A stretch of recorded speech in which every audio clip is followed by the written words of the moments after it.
Chapter 2: Land, Soil, Water, Natural Vegetation and Wildlife Resources. In a small village in Tanzania, Africa, Mamba gets up very early in the morning to fetch water. She has to walk a long way and returns after a few hours. She then helps her mother in the house and joins her brothers in taking care of their goats. All her family owns is a piece of rocky land around their small hut. Mamba's father can barely grow some maize and beans on it after toiling hard. This is not enough to feed their family for the whole year. Peter lives in the heart of the sheep rearing region in New Zealand, where his family runs a wool processing factory. Every day when he returns from school, Peter watches his uncle taking care of their sheep. Their sheep yard is situated on a wide grassy plain with hills in far distance. It is managed in a scientific way using the latest technology. Peter's family also grows vegetables through organic farming. Mamba and Peter stay in two different parts of the world and lead very different lives. This difference is because of the differences in the quality of land, soil, water, natural vegetation, animals, and the uses of technology.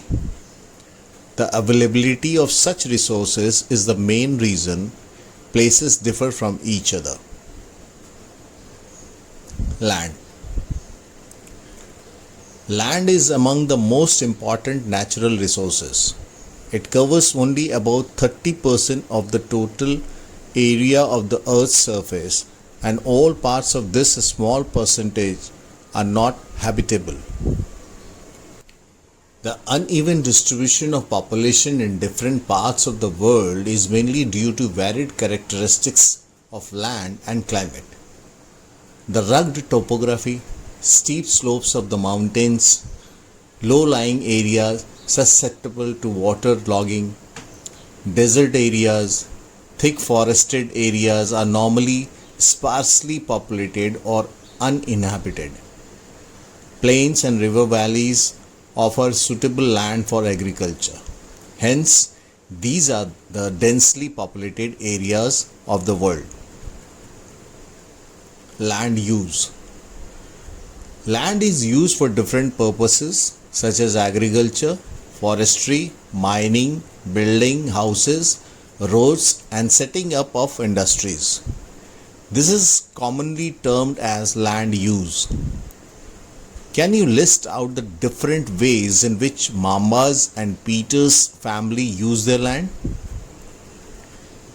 The use of land is determined by physical factors such as topography, soil, climate, minerals, and availability of water.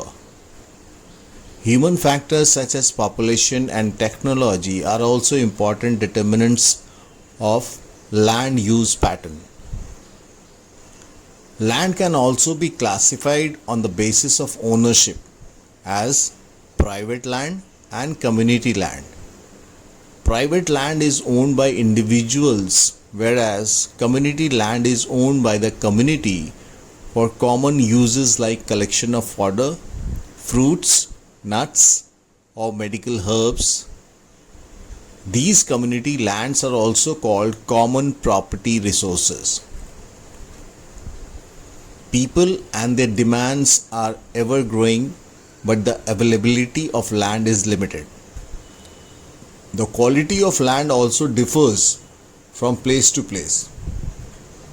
People started encroaching the common lands to build up commercial areas, housing complexes in the urban areas, and to expand the agricultural land in the rural areas. Today, the vast changes in the land use pattern also reflect the cultural changes in our society. Land degradation, landslides, soil erosion, desertification are the major threats to the environment because of the expansion of agriculture and construction activities. Conservation of land resources. Growing population and their ever-growing demand has led to a large-scale destruction of forest cover and the arable land and has created a fear of losing this natural resource. Therefore, the present rate of degradation of land must be checked. Afforestation, land reclamation, regulated use of chemical pesticide and fertilizers, and checks on the overgrazing are some of the common methods used to conserve land resources. Soil. The thin layer of grainy substance covering the surface of the earth is called soil. It is closely linked to land. Landforms determine the type of soil. Soil is made up of organic matter, minerals, and weathered rocks found on the earth. This happens through the process of weathering. The right mix of minerals and organic matter make the soil fertile. Landslides. Landslides are simply defined as the mass movement of rock, debris, or earth down a slope. They often take place in conjunction with earthquakes, floods, and volcanoes. A prolonged spell of rainfall can cause heavy landslide that can block the flow of river for quite some time. The formation of river blocks can cause havoc to the settlements downstream on its bursting. In the hilly terrains, landslides have been a major and widely spread natural disaster that often strike life and property and occupy a position of major concern. A case study. A massive landslide hit Pangi village near Rekongpyo in Kinnaur districts of Himachal Pradesh and damaged a 200-meter stretch of old Hindustan-Tibet road, National Highway number 22. This landslide was triggered by intense blasting at Pangi village. Due to the blasting, this weak zone of slope collapsed and caused intense damage to the road and nearby villages. The Pangi village was completely vacated to avoid any possible loss of life. Mitigation mechanism. Advancement in scientific techniques has empowered us to understand what factors cause landslides and how to manage them. Some broad mitigation techniques of landslide are as follows. Hazard mapping to locate areas prone to landslides. Hence, such areas can be avoided for building settlements. Construction of retention wall to stop land from slipping. Increase in the vegetation cover to arrest landslide. The surface drainage control works to control the movement of landslide along with rainwater and spring flows. Factors of soil formation. The major factors of soil formation are the nature of the parent rock and climatic factors.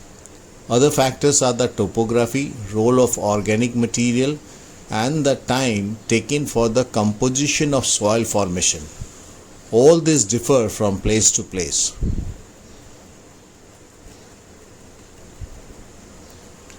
Degradation of soil and conservation measures. Soil erosion and depletion are the major threats to soil as a source. Both human and natural factors can lead to degradation of soils. Factors which lead to soil degradation are deforestation, overgrazing, overuse of chemical fertilizers or pesticides, rainwash, landslides, and flood. Some methods of soil conservation are listed below. Mulching or mulching. The bare ground between plants is covered with a layer of organic matter like straw. It helps to retain soil moisture. Contour barriers. Stones, grass, soil are used to build barriers along contours. Trenches are made in front of the barriers to collect water. Rock dam. Rocks are piled up to slow down the flow of water. This prevents gullies and further soil loss. Terrace farming. Broad flat steps or terraces are made on the steep slopes so that the flat surfaces are available to grow crops. They reduce surface runoff and soil erosion. Intercropping.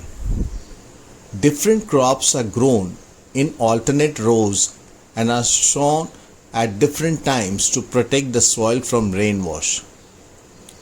Contour plowing. Plowing parallel to the contours of a hill slope to form a natural barrier for water to flow down the slope. Shelter belts. In the coastal and dry regions, rows of trees are planted to check the wind movement to protect soil cover. Water. Water is a vital renewable natural resource. 3/4 of the Earth's surface is covered with water. It is therefore appropriately called the water planet. It was in the primitive oceans that life began almost 3.5 billion years back. Even today, the ocean covers 2/3 of the Earth's surface and support a rich variety of plant and animal life. The ocean water is, however, saline and not fit for human consumption. Fresh water accounts for only about 2.7%. Nearly 70% of this occurs as ice sheets and glaciers in Antarctica, Greenland, and mountain regions. Due to their location, they are inaccessible. Only 1% of fresh water is available and fit for human use. It is found as groundwater, as surface water in rivers and lakes, and as water vapor in the atmosphere. Fresh water is therefore the most precious substance on earth. Water can neither be added nor subtracted from the earth. Its total volume remains constant. Its abundance only seems to vary because it is in the constant motion, cycling through the oceans, the air, the land, and back again through the process of evaporation, precipitation, and runoff. This, as you already know, is referred to as water cycle. Humans use huge amounts of water not only for drinking and washing but also in the process of production. Water for agriculture, industries, generating electricity through reservoirs of dams are the other usages. Increasing population, rising demands for food and cash crops, increasing urbanization and rising standards of living are the major factors leading to shortages in supply of fresh water, either due to drying up of water sources or water pollution. Problems of water availability. There is scarcity of water in many regions of the world. Most of Africa, West Asia, South Asia, parts of Western USA, Northwest Mexico, parts of South America, and entire Australia are facing shortages in fresh water supply. Countries located in climatic zones most susceptible to droughts face great problems of water scarcity. Thus, water shortage may be a consequence of variation in seasonal or annual precipitation, or the scarcity is caused by overexploitation and contamination of water sources. Conservation of water resources. Access to clean and adequate water sources is a major problem facing the world today. Steps have been taken to conserve this dwindling resource. Even though water is a renewable resource, its overuse and pollution make it unfit for use. Discharge of untreated or partially treated sewage, agricultural chemicals and industrial effluents in water bodies are major contaminants. They pollute water with nitrates, metals and pesticides. Most of these chemicals are non-biodegradable and reach human bodies through water. Water pollution can be controlled by treating these effluents suitably before releasing them in water bodies. Forest and other vegetation cover slow the surface runoff and replenish underground water. Water harvesting is another method to save surface runoff.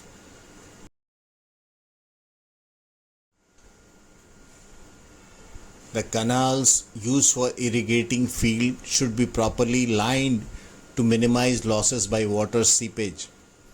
Sprinklers effectively irrigate the area by checking water losses through seepage and evaporation.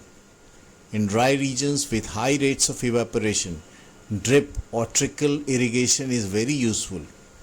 The valuable water resources can therefore be conserved by adopting these means of irrigation.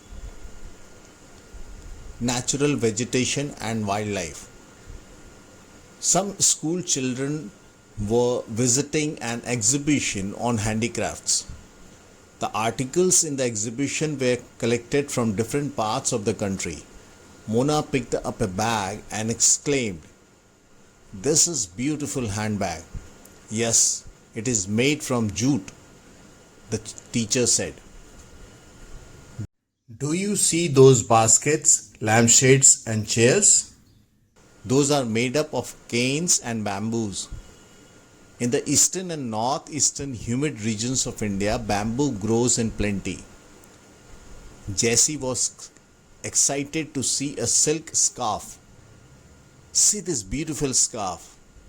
The teacher explained that silk is obtained from silkworms that are bred on mulberry trees. The children understood that plants provide us with many different products that we use in our day-to-day life. Natural vegetation and wildlife exist only in the narrow zone of contact between the lithosphere, hydrosphere and atmosphere that we call biosphere. In the biosphere, living beings are interrelated and interdependent on each other for survival. This life-supporting system is known as ecosystem. Vegetation and wildlife are valuable resources. Plants provide us with timber, give shelter to animals, produce oxygen we breathe, protects soils, so essential for growing crops, act as shelter belts, help in storage of underground water, give us fruits, nuts, latex, turpentine oil, gum, medicinal plants, and also the paper that is so essential for your studies. There are innumerable uses of plants and you can add some more. Wildlife includes animals, birds, insects, as well as the aquatic life forms. They provide us milk, meat, hides and wool. Insects like bees provide us honey, help in pollination of flowers and have an important role to play as decomposers in the ecosystem. The birds feed on insects and act as decomposers as well. Vulture, due to its ability to feed on dead livestock, is a scavenger and considered a vital cleanser of the environment. So, animals, big or small, all are integral to maintaining balance in the ecosystem. Distribution of natural vegetation. The growth of vegetation depends primarily on temperature and moisture. The major vegetation types of the world are grouped as forests, grasslands, scrubs, and tundra. In areas of heavy rainfall, huge trees may thrive. The forests are thus associated with areas having abundant water supply. As the amount of moisture decreases, the size of trees and their density reduces.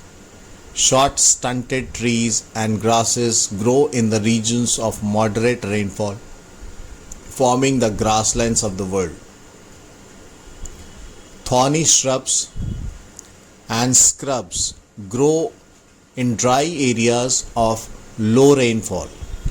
In such areas, plants have deep roots and leaves with thorny and waxy surface reduce loss of moisture through transpiration. Tundra vegetation of cold polar regions comprise of mosses and lichens. Today there are many more people in the world than there were 2 centuries back. To feed the growing numbers, large areas of forest have been cleared to grow crops. Forest cover all over the world is vanishing rapidly. There is an urgent need to conserve this valuable resource. Conservation of natural vegetation and wildlife. Forests are our wealth. Plants give shelter to the animals and together they maintain the ecosystem. Changes of the climate and human interferences can cause the loss of natural habitats for the plants and animals. Many species have become vulnerable or endangered and some are on the verge of extinction. Deforestation, soil erosion, constructional activities, forest fires, tsunami and landslides are some of the human and natural factors which accelerate the process of extinction of these resources. One of the major concerns is the poaching, which result in a sharp decline in the number of particular species. The animals are poached for collection and illegal trade of hides, skins, nails, teeth, horns, as well as feathers. Some of these animals are tiger, lion, elephant, deer, blackbird, crocodile, rhinoceros, snow leopard, ostrich and peacock. These can be conserved by increasing awareness. National parks, wildlife sanctuaries, biosphere reserves are made to protect our natural vegetation and wildlife. Conservation of creeks, lakes and wetlands is necessary to save the precious resource from depletion. There is a balance in the environment if the relative number of species is not disturbed. Human activities in several parts of the world have disturbed the natural habitats of many species. Due to indiscriminate killings, several birds and animals have either become extinct or are on the verge of extinction. Awareness programs like social forestry and Van Mahotsav should be encouraged at the regional and community level. School children should be encouraged to bird watch and visit nature camps so that they appreciate the habitat of varied species. Many countries have passed laws against the trade as well as killing of birds and animals. In India, killing lions, tigers, deers, great Indian bustards and peacocks is illegal.